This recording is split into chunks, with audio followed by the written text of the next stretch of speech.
Hello दोस्तों, कैसे हैं आप लोग। आई होप कि आप लोग बहुत ही अच्छे होंगे, अपने अपने एग्जाम की तैयारी बहुत ही अच्छे से कर रहे होंगे। तो दोस्तों, आज की क्लास में हम लोग स्टडी करने वाले हैं। जैसा कि आपको पता है कि हम लोग क्या कर रहे हैं, साइंस में चैप्टर 2 की स्टडी कर रहे हैं। क्या कर रहे हैं हम लोग, साइंस में चैप्टर 2 की स्टडी करें, जिसका नाम है अम्ल, भस्म एवं लवण। इसको इंग्लिश में एसिड, बेस एंड साल्ट कहते हैं, है कि नहीं, जो कि आपको पता है। और मैंने आपको पहले बता दिया था, मैं आपको बता दूं कि इससे पहले वाला क्लास में हम लोग क्या क्या पढ़ चुके थे। अगर आप वीडियो देखे हैं तो शायद आपको पता होगा। हम लोगों ने बहुत कुछ पढ़ लिखा है, अभी तक पढ़ चुके हैं। ठीक है, यहाँ तक मैंने ये सब स्टडी करा दिया है। ये जितने भी टॉपिक्स है, सारे टॉपिक को हम लोग कवर कर चुके हैं। एंड क्षार वाले टॉपिक को भी हम लोग कवर कर चुके हैं। अभी हम लोग चल रहे हैं रिएक्शन में। कहाँ चल रहे हैं, रिएक्शन की स्टडी कर रहे हैं। हम लोगों ने विद्युत अपघटन, अपघटन, आयनाइजेशन सारा चीज़ देख लिया था।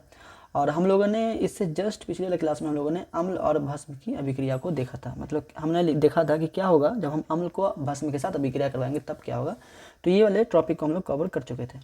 और आज क्लास में हम लोग कवर करने वाले हैं धातु के साथ, मतलब धातु के ऑक्साइड की अम्ल से अभिक्रिया। मतलब क्या होता है जब धातु के ऑक्साइड को अम्ल के साथ अभिक्रिया कराया जाए। मैं आपको बता दूं कि अगर कोई भी एलिमेंट को, किसी भी एलिमेंट को अगर हम क्या करते हैं, ऑक्सीजन के साथ अभिक्रिया कराते हैं, तो ऑक्साइड के रूप में वो बन जाता है कि नहीं। वो ऑक्साइड हो जाए। उसी ऑक्साइड को, ये धातु के ऑक्साइड हुए, और इसी ऑक्साइड को अगर अम्ल के साथ अभिक्रिया करा दिया जाए, मान लेते हैं कि ZnO को अगर हम क्या करते हैं HCl के साथ अभिक्रिया करवाते हैं, HCl के साथ, तब क्या होगा। तो क्या क्या होगा, मतलब जब हम धातु के ऑक्साइड को अम्ल के साथ अभिक्रिया करवाएंगे तब हो, हम देखेंगे आज की क्लास के, इसके बारे में हम स्टडी करने वाले। ठीक है, तो चलिए वीडियो को स्टार्ट करते हैं। वीडियो को स्टार्ट करने से छोटी सी रिक्वेस्ट है कि अभी तक चैनल पर नए हैं तो चैनल को सब्सक्राइब कर लो। अदरवाइज मैं अगला वीडियो अपलोड करूँगा तो उसका नोटिफिकेशन कम से कम आपको पहुँचना चाहिए। ठीक है, और मैं आपको पहले बता दूं कि इस पर हम लोग क्या कर रहे हैं। इसमें हम लोग चैप्टर नोट्स की स्टडी कर रहे हैं। अभी हम लोग क्या कर रहे हैं, चैप्टर नोट्स की स्टडी कर रहे हैं। और चैप्टर नोट्स स्टडी करने के बाद हम लोग बुक का क्वेश्चन आंसर देखेंगे। फिर हम लोग मोस्ट इंपॉर्टेंट क्वेश्चन को देखेंगे, शॉर्ट क्वेश्चन को देखेंगे, एंड लॉन्ग क्वेश्चन को भी देखेंगे, जो कि एग्जाम के लिए काफ़ी इंपॉर्टेंट होता है। तो मैं आपको ये क्वेश्चन कहते हैं क्वेश्चन आंसर, बुक का क्वेश्चन आंसर कराऊं या ना कराऊं, लेकिन मैं आपको ये 3 चीज़ जरूर कराऊंगा, क्योंकि एग्जाम के लिए काफ़ी बहुत ही ज़रूरी होता है, एग्जाम में पूछा जाता है। तो मेरा ये जो टॉपिक जब खत्म होगा, चैप्टर नोट्स खत्म हो जाएगा, तो चैप्टर नोट्स के बाद हम लोग देखेंगे मोस्ट इंपॉर्टेंट ऑब्जेक्टिव और most important short question and long question, जो कि शॉर्ट क्वेश्चन 2 मार्क में, लॉन्ग क्वेश्चन 5 मार्क में, और ऑब्जेक्टिव जो होता है वो 1 मार्क में पूछे जाते हैं आपके एग्जाम में। और ये जो ऑब्जेक्टिव होगा वो काफ़ी इंपॉर्टेंट होगा, शॉर्ट भी और लॉन्ग भी, सारा इंपॉर्टेंट क्वेश्चन पर डिस्कशन किया जाएगा। कोई भी फालतू क्वेश्चन पर डिस्कशन नहीं किया जाएगा, जो एग्जाम में पूछा गया उसी क्वेश्चन पर डिस्कशन किया जाएगा। ठीक है, तो ये चीज़ है, ऐसे हमें पढ़ा रहे हैं। आपको पहले से पता होना चाहिए कि मैं चैप्टर फर्स्ट की स्टडी करा चुका हूँ। चैप्टर फर्स्ट की स्टडी किया कर चुका हूँ हम लोग। चैप्टर फर्स्ट में नोट्स को हम देख चुके थे, सारे नोट्स को हम लोग, मतलब चैप्टर नोट्स को हम लोग देख चुके थे। अब चैप्टर नोट्स की स्टडी हो चुका है, तो अभी हम लोग क्या कर रहे हैं, चैप्टर नोट्स की, जब हम चैप्टर फर्स्ट का चैप्टर नोट्स हो चुका है, तो हम लोग अभी ऑब्जेक्टिव देख रहे हैं। क्या देख रहे हैं, ऑब्जेक्टिव। और 2 गो इसका वीडियो, इसका 2 क्लास हो भी गया है, मतलब इसका 2 गो वीडियो हम अपलोड कर भी दिए। चैप्टर फर्स्ट का इंपॉर्टेंट ऑब्जेक्टिव का सेट 1 हम लोगों ने सेट 1 एंड सेट 2 देख चुका हूँ। क्या, सेट 1 और सेट 2 देख चुके हैं। अगर आप चाहते हैं इसका वीडियो देखना तो वीडियो का लिंक डिस्क्रिप्शन में मिल जाएगा, वहाँ ना मिले तो प्लेलिस्ट में जाके जरूर देख लेना। इंपॉर्टेंट ऑब्जेक्टिव करके होगा चैप्टर फर्स्ट का, जो काफ़ी इंपॉर्टेंट है आपके एग्जाम के लिए, तो इसको मिस ना करें, जाके जरूर देखें। चलिए, लेक्चर बहुत ज़्यादा हो गया, वीडियो को स्टार्ट करते हैं। क्लास को स्टार्ट करने से पहले मैं फिर से बता रहा हूँ, दोबारा मैं मिलूँ या ना मिलूँ, पहले आप क्या करते हैं, चैनल को सब्सक्राइब करके रखें, और वीडियो अच्छा लगे तो वीडियो को लाइक कर दे, और अदरवाइज़ अगर आप बहुत अच्छा लगे तो अपने फ्रेंड के साथ शेयर भी करें, ताकि मैं अगला वीडियो अपलोड करूँगा तो आपको भी और आपके दोस्त को भी फ़ायदा पहुँचे। ये वाला टॉपिक मैंने कवर कर चुका था, अम्ल भस्म अभिक्रिया। आज हम लोग देखेंगे धातु वाला। क्या देखेंगे, धातु के ऑक्साइड। चलिए, ये तो हो चुका था, मैं बार बार इसी को क्या देख रहा हूँ। आते हैं, अम्ल भस्म अभिक्रिया हो चुका है, हाँ यहाँ आ गए।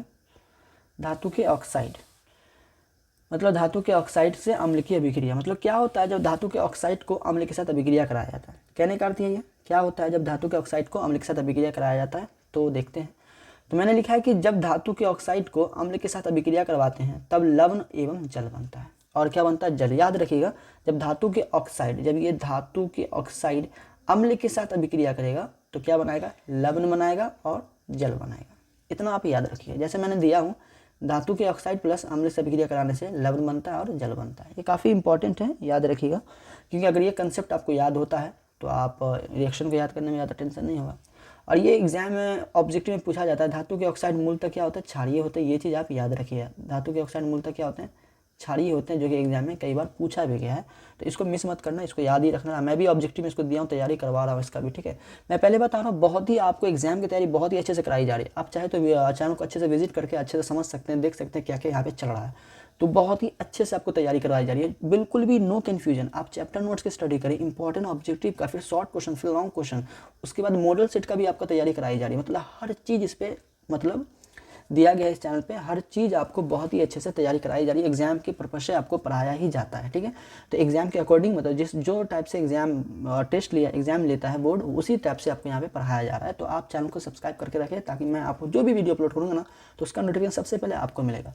तो मतलब ये हो गया कि मैं यहाँ बता रहा था कि जब हम धातु के ऑक्साइड को अम्ल के साथ अभिक्रिया कराएंगे तो सिंपल सा याद रखिएगा, यहाँ में क्या बनेगा, लवण बनता है और जल बनता है। बस इतना याद रखिएगा। आप चाहे तो नोट भी कर सकते हैं, अदरवाइज मैं एक छोटा सा फिर से इन्फॉर्मेशन दे दूं, अगर आप इसे नोट नहीं करना चाहते तो आप जाके ncrtconcept.com पे जाके इसको डाउनलोड कर सकते हैं। इस पीडीएफ को ncrtconcept.com की वेबसाइट पे जाए और इस पीडीएफ को आप डाउनलोड भी कर सकते हैं, फ्री ऑफ कॉस्ट, कोई चार्ज नहीं लगेगा, ठीक है। बहुत ही आसान भाषा में आपके लिए इसको बनाया गया है। चलिए, तो ये तो समझ में आ गया कि धातु के ऑक्साइड को अम्ल के साथ अभिक्रिया कराएंगे तो क्या होगा, लवण बनेगा, जल बनेगा। एक रिएक्शन के अकॉर्डिंग समझते हैं, ठीक है।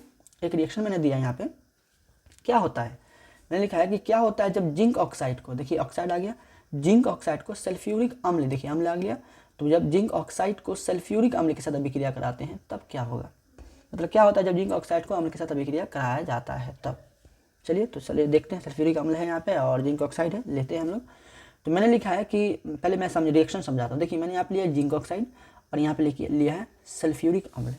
जब हम जिंक ऑक्साइड को सल्फ्यूरिक अम्ल के साथ अभिक्रिया कराएंगे तो ये जिंक क्या करेगा, हाइड्रोजन को रिमूव कर देगा और ऑक्सीजन के साथ आगे जुड़ जाएगा। और ये जैसे जिंक हाइड्रोजन को रिमूव करेगा तो ये इसके जगह पे आ जाएगा। तो यहाँ पे विस्थापन अभिक्रिया हो रहा है, तो ये चीज़ याद रखिएगा जो चैप्टर फर्स्ट में मैंने स्टडी किया था, विस्थापन अभिक्रिया। तो यहाँ पे क्या किया, Zn जो है वो जिंक जो है वो SO4 के साथ आ गया और ऑक्सीजन जो है वो H2 के साथ चला गया। यहाँ पे ये वाटर बना दिया, ये ZnSO4 जिंक सल्फेट बनाया जो कि मेरा ये लवण है। क्या ये मेरा ये लवण हो गया और ये मेरा क्या हो गया, जल हो गया। तो मैं आपको पहले बता दी, जब हम क्या करते हैं किसी भी ऑक्साइड को, धातु के ऑक्साइड को अम्ल के साथ अभिक्रिया कराते हैं तो क्या बनता है, लवण बनता है और जल बनता है। यहाँ पे जो लवण है वो क्या है, जिंक सल्फेट मेरा लवण है और यहाँ पे वाटर तो जानते ही हैं। तो यहाँ पे क्या हो, इस तरह का रिएक्शन होता है। तो आपको एग्जाम में भी पूछा जाएगा, आपके एग्जाम में क्या होगा, पूछा जाएगा कि क्या होता है जब जिंक ऑक्साइड को सल्फ्यूरिक अम्ल के साथ अभिक्रिया करवाते हैं। तो याद रखिए, जब हम जिंक ऑक्साइड को सल्फ्यूरिक अम्ल के साथ अभिक्रिया करवाते हैं तो जिंक सल्फेट और जल बनता है। बस इतना आप याद रखिए। तो जैसे मैंने भी यही लिखा है, जब जिंक ऑक्साइड को सल्फ्यूरिक अम्ल के साथ अभिक्रिया कराते हैं या फिर कराते हैं तब जिंक सल्फेट और जल बनता है। बस इतना आप लिखिए। एग्जाम में एक नंबर भी आपका नहीं कटेगा, मैं गारंटी देता हूँ, एग्जाम में एक नंबर भी नहीं कटने वाला है, ठीक है। आप ऐसे ही लिखिएगा। तो अदरवाइज अगर यहाँ पे आपको नाम याद नहीं होता, ये जिंक ऑक्साइड है, ये सल्फ्यूरिक अम्ल है या फिर कुछ भी जिंक सल्फेट याद नहीं होता है, तो मैं यहाँ पे लिख दिया हूँ, आप इसे याद भी रख सकते हैं, याद भी कर सकते हैं, ठीक है। चलिए आगे बढ़ते हैं, दूसरे रिएक्शन की ओर बढ़ते हैं। यहाँ पे दूसरा रिएक्शन कह रहा है, देखिए दूसरा रिएक्शन क्या कहता है, मैं इसको थोड़ा सा मिटा दूँ। दूसरा रिएक्शन कह रहा है कि क्या होता है, मैं थोड़ा सा इसका कलर चेंज कर लेता हूँ, मज़ा आएगा। थोड़ा सा देख लेता हूँ, कोई अच्छा कलर ले लेता हूँ। चलिए मैंने लिखा है कि क्या होता है जब कैल्शियम ऑक्साइड को हाइड्रोक्लोरिक अम्ल के साथ अभिक्रिया कराया जाता है। मतलब क्या होता है जब हम क्या करते हैं, कैल्शियम ऑक्साइड को हाइड्रोक्लोरिक अम्ल के साथ अभिक्रिया करवाते हैं। तो मैं यहाँ पे लिया सबसे पहले हाइड्रोक्लोरिक अम्ल, कैल्शियम ऑक्साइड, उसके बाद यहाँ लिया हाइड्रोक्लोरिक अम्ल। कैल्शियम ऑक्साइड एक धातु के ऑक्साइड हुए और ये हाइड्रोक्लोरिक अम्ल ये अम्ल हो गया। अब ये जब धातु के ऑक्साइड को अम्ल के साथ अभिक्रिया कराएंगे तो मैंने पहले आपको बताया लवण बनेगा। तो यहाँ पे ये क्या कैल्शियम क्या करेगा, हाइड्रोजन को हटाएगा और इसको रिमूव करेगा और ये ऑक्सीजन इसके साथ आके जुड़ जाएगा और ये कैल्शियम जो है वो इसके स्थान को ग्रहण कर लेगा, ठीक है, Cl की जगह पे आ जाएगा। अब यहाँ पे क्या बनाएगा, कैल्शियम क्लोराइड बनाता है और यहाँ पे वाटर बनाएगा। अब यहाँ पे कैल्शियम क्लोराइड जो होगा क्या होगा, यहाँ पे कैल्शियम क्लोराइड जो होगा ये मेरा क्या होगा, लवण होगा और ये मेरा वाटर हो गया। तो ये किस तरह का अभिक्रिया हुआ भाई, हम क्या बोले, विस्थापन अभिक्रिया हुआ। और ये जो है वो क्या किया, कैल्शियम ऑक्साइड जो है अम्ल के साथ अभिक्रिया करवा रहा है। तो क्या होता है जब हम क्या करते हैं, धातु के ऑक्साइड को अम्ल के साथ अभिक्रिया करवाते हैं तो यहाँ पे लवण बनता है और जल बनता है। बस इतना याद रखिए और कुछ भी नहीं है। तो मतलब मैंने यहाँ पे देखा कि कैल्शियम ऑक्साइड को जब हम हाइड्रोक्लोरिक अम्ल के साथ अभिक्रिया करवाते हैं तो क्या बनता है, कैल्शियम क्लोराइड और वाटर बनता है। तो मैंने यहाँ पे वही लिखा है कि जब कैल्शियम ऑक्साइड और हाइड्रोक्लोरिक अम्ल के साथ अभिक्रिया कराते हैं तब कैल्शियम क्लोराइड और जल बनता है। आप इतना याद रख सकते हैं, एग्जाम में कई बार ये चीज़ पूछा गया है। हल्के में मत लेना इसको दोस्त, नहीं तो आपको भारी में पड़ जाएगा, ठीक है। बहुत ही इंपॉर्टेंट रिएक्शन है, रिएक्शन जरूर याद रखें, रिएक्शन काफ़ी इंपॉर्टेंट है, इसे मिस ना करें।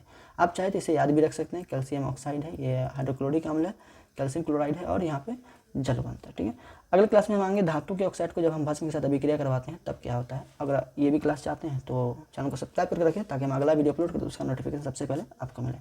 चलिए आज के लिए इतना ही, फिर मिलते हैं अगले क्लास में। वीडियो अच्छा लगे तो लाइक कर दें दोस्तों, क्योंकि कुछ कमेंट भी कर दें अगर कुछ कन्फ्यूजन लग रहा है तो, क्योंकि इससे मुझे मोटिवेट मिलता है और मैं आपके लिए बहुत अच्छे से अच्छे वीडियो लेके आना चाहता हूँ, बहुत अच्छे से समझाने की कोशिश करता हूँ और बहुत अच्छा कंसेप्ट क्लियर करके लेके आता हूँ ताकि आपको कोई प्रॉब्लम ना हो समझने में। अदरवाइज मैं फिर बता रहा हूँ, इसका PDF चाहते हैं तो जाइए .com पे ncrtconcept.com, यहाँ पे स्पेस नहीं देना है, बिना स्पेस को लिख करके जाइए, वहाँ पे मिल जाएगा और उसका वो डाउनलोड कर लीजिए। जो चीज़ देखना है वहाँ पे वेबसाइट पे जाकर विजिट कीजिए, आपको सब कुछ समझ में आ जाएगा क्या क्या चाहिए, आप वो चीज़ डाउनलोड कर सकते हैं। तो चलिए फिर मिलते हैं अगली क्लास में। खुदा हाफिज़।